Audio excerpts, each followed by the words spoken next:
Pakar memperingatkan, situasi politik berbahaya bagi PKC pada tahun 2024. Potensi pemberontakan mendadak. Menjelang akhir tahun 2023, masa depan Partai Komunis China pada tahun 2024 menjadi topik yang semakin menarik. Yuan Hongbing, seorang cendekiawan yang berbasis di Australia dengan wawasan mendalam tentang cara kerja PKC, telah menjelaskan tantangan partai saat ini. Dia mengungkapkan bahwa setelah serangkaian pembersihan yang penuh gejolak sepanjang tahun 2023, PKC sekarang bergulat dengan perbedaan pendapat internal dan perebutan kekuasaan. Gejolak ini telah menyebabkan lingkungan politik yang sangat tidak stabil di dalam partai saat memasuki tahun baru. Xi Jinping menghadapi ancaman pemberontakan mendadak yang akan terjadi pada tahun 2024. Yuan menjelaskan bahwa istilah-istilah seperti badak abu-abu dan angsa hitam yang digunakan oleh para cendekiawan barat gagal untuk merangkum sifat dari peristiwa-peristiwa di dalam PKC, di mana kejadian-kejadian yang terjadi jarang sekali terjadi secara tidak disengaja. Dia memprediksi bahwa pemerintahan otokratis PKC akan terus memburuk pada tahun 2024, didorong oleh dinamika politik, ekonomi, dan budayanya yang melekat. Dia mengantisipasi penurunan tajam dalam ekonomi PKC pada tahun 2024, yang mengakibatkan pengangguran yang meluas dan masalah sosial yang signifikan di China. Secara diplomatik, PKC menghadapi peningkatan isolasi dari komunitas negara-negara bebas dan demokratis sementara kemungkinan memperkuat hubungan dengan negara-negara otoriter, teroris, dan jahat, termasuk Rusia, Korea Utara, Iran, dan Taliban di Afghanistan. Di dalam partai, sikap pejabat yang sering berbohong dan melalaikan tanggung jawab diperkirakan akan terus berlanjut. Xi Jinping kemungkinan akan mengintensifkan pembersihan besar-besaran di dalam partai, yang mengarah ke gelombang pembersihan yang lebih berbahaya dan luas. Yuan berpendapat bahwa Xi Jinping dapat mempertahankan stabilitas rezim hanya melalui angkatan bersenjata yang dilengkapi dengan teknologi canggih yang menyerupai pengawal kekaisaran. Namun, memastikan kesetiaan mutlak dari semua pejabat menimbulkan tantangan yang signifikan. Ejekan dan penghinaan yang meluas terhadap Xi Jinping dilaporkan sering terjadi di dalam partai, bahkan secara pribadi. Yuan menegaskan bahwa saat ini, tidak hanya ada keresahan masyarakat, tetapi juga ada lonjakan keluhan pejabat, sehingga kemungkinan pemberontakan mendadak akan terjadi pada tahun 2024.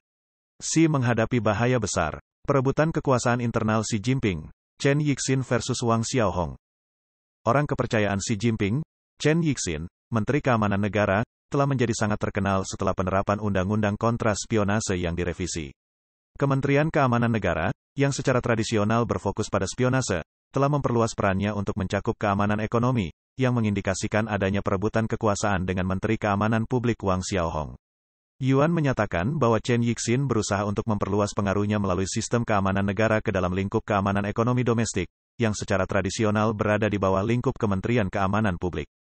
Hal ini mengindikasikan adanya perebutan kekuasaan yang sengit antara kedua kementerian tersebut. Selain itu, Komisi Pusat Inspeksi Disiplin mengawasi berbagai aspek politik dan ekonomi dari semua pejabat PKC. Xi Jinping menggunakan 3 mata pisau untuk pemerintahan internal PKC, menjauh dari gagasan tradisional tentang 2 mata pisau. Ini termasuk sistem keamanan publik, sistem keamanan negara, dan sistem inspeksi disiplin, masing-masing dengan yurisdiksi dan fungsi yang berbeda.